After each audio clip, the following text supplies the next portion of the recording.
So you want to work in your garage, but the sun is blaring right into it every time you open the door. Lets the heat in. The fans you might have inside the garage are not working. Here's a tip on how to keep your garage cooler even if the sun is pointed right into your door. So today I'm going to install this. This is a 96-inch long exterior shade. Bought it at Lowe's, 30 bucks. 96 by 96 white, it's plastic, and I'm going to attach it right to the bottom. It won't cover the entire width of the door. They have 120-inch ones, but those are 120 bucks. So for 30 bucks, I get an 8-foot long piece that's going to roll down the front only when it's open and prevent a lot of sun from beaming into the garage, heating up the garage a little bit more than normal. So I brought the garage door down a little lower so it's more comfortable for me to work on. And when I measured out the shade, it wasn't going to land. I wasn't going to be able to put the brackets on one of these supports. So I guess I'd have to bridge this gap with a piece of wood or a piece of metal to where I can attach the brackets for the shade wherever I wanted to. And I wanted to get the shade as close to the left as possible. So I have a good 8-foot section from here that way covered where I can block it from the sun. Even light rain is going to bounce right off that thing. It's plastic, nothing's going to happen to it. And then you can just roll it up right here. Now one thing I will let you know is once you add weight to your garage door spring would have to be adjusted for the extra weight. Just like when you add insulation, if it's the entire door and you're adding 20-30 pounds to it, it does make a difference in the way it opens and closes, and you have to adjust your spring accordingly. So you might want to reach out to someone that does garage doors so they can adjust it if you're going to add this to it. The piece of wood that I had laying around was one of these. We framed the inside of our windows with this 1x4, which isn't really 1x4, it's more like 5/8 by 3.5. And I'm just going to go ahead and cut it to where I can bridge 2 of these right there, and then at the far end I'll do the same thing. So first thing is we're going to measure this out and then just cut this piece out.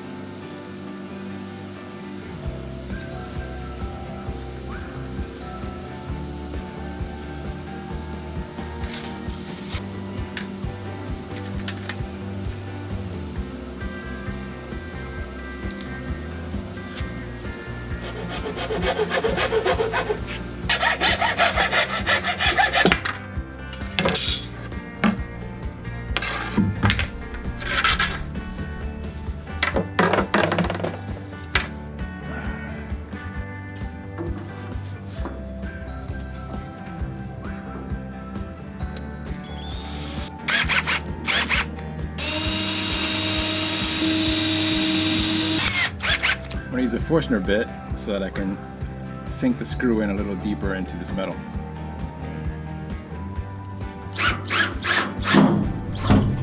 There you go. Now it's going to be held in place. And you can go back to drilling the rest of them.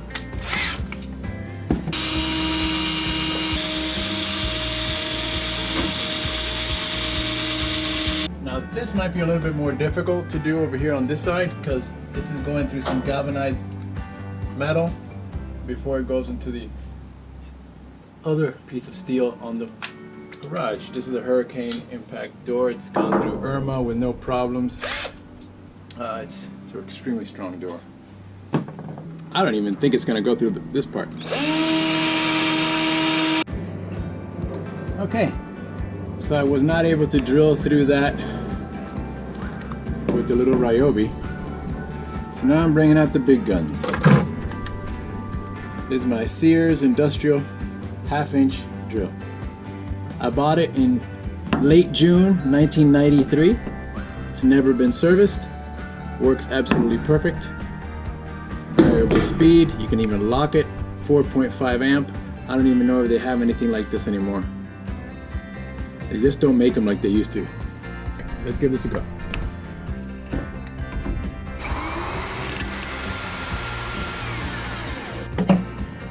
All right. So the screw broke in here, and then a bigger drill bit, when I was trying to make the hole a little bigger, that broke in there.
The product width is 96 inches, then the material width is 93, and the overall width bracket to bracket is 96 inches. Crank unit bracket will be on the right side. Oh, that sucks. I kind of wanted it to be on the left, but oh well. Okay, so I'm going to go ahead and install, I guess, so this one will go towards the center of my garage door, and this one will go on the side that was really difficult over there. So let's go ahead and install this piece first, and then I'll show you how I'm going to do the rest of it. I'm going to put it in a little bit high, because if I put it too low, the thickness of the shade might rest on the floor when this thing is all the way down. So I'll put it a little bit higher up.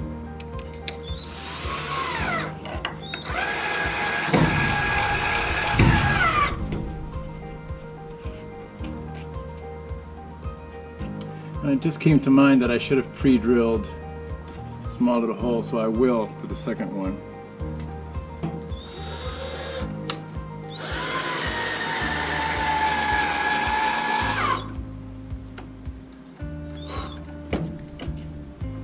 That's on there.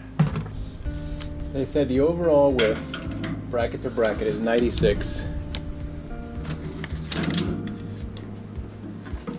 96 is right here, which is about 6 inches away from the center of this support right here.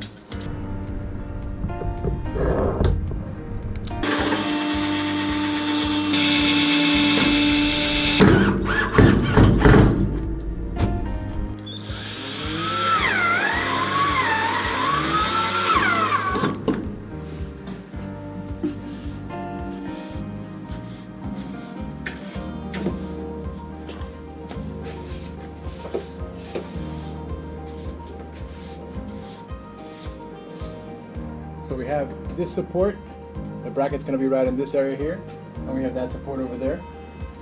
So the shade has this end, it has a little square hole, that goes into the drive unit that goes on this side, closer to the camera. On the other side, that has a little stud in there. Okay? So we're going to put the stud in side first.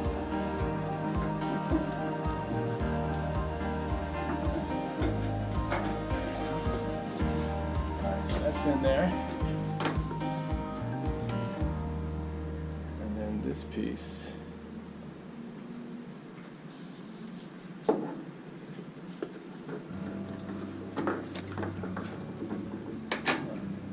The sags a little bit in the middle. I'm glad I didn't get the 120-inch one.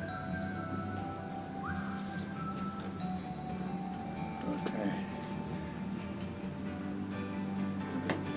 I gotta mark where this goes.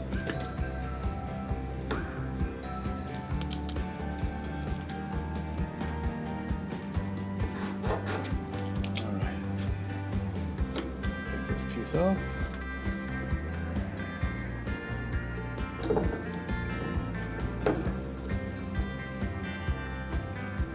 Make sure I'm not at an angle.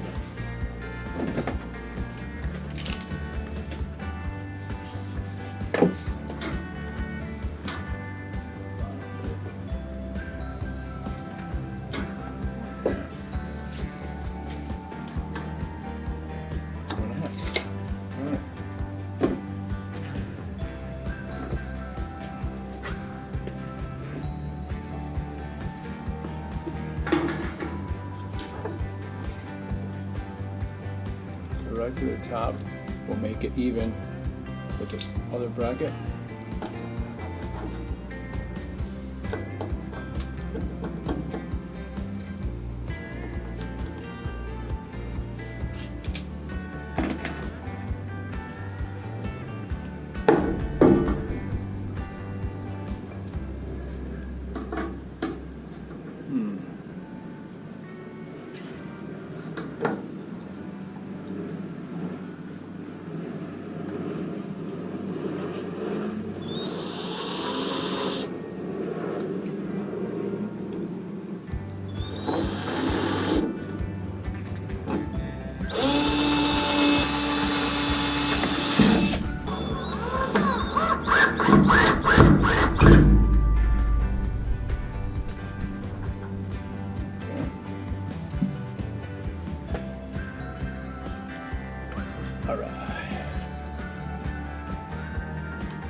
Oh, you gotta be kidding me. Ran out of power. I'll do it by hand.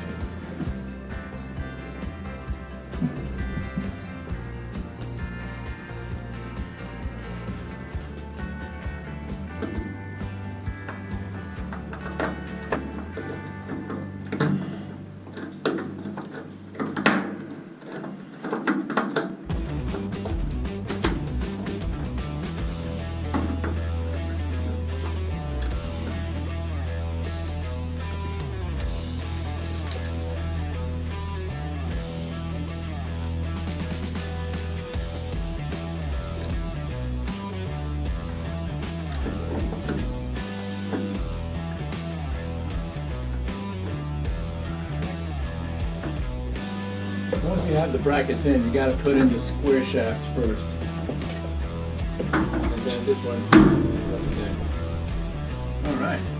And when it's coiled up, it's not going to hit the bottom on the floor. Now we're going to connect this puppy. And this will probably have to be connected and disconnected.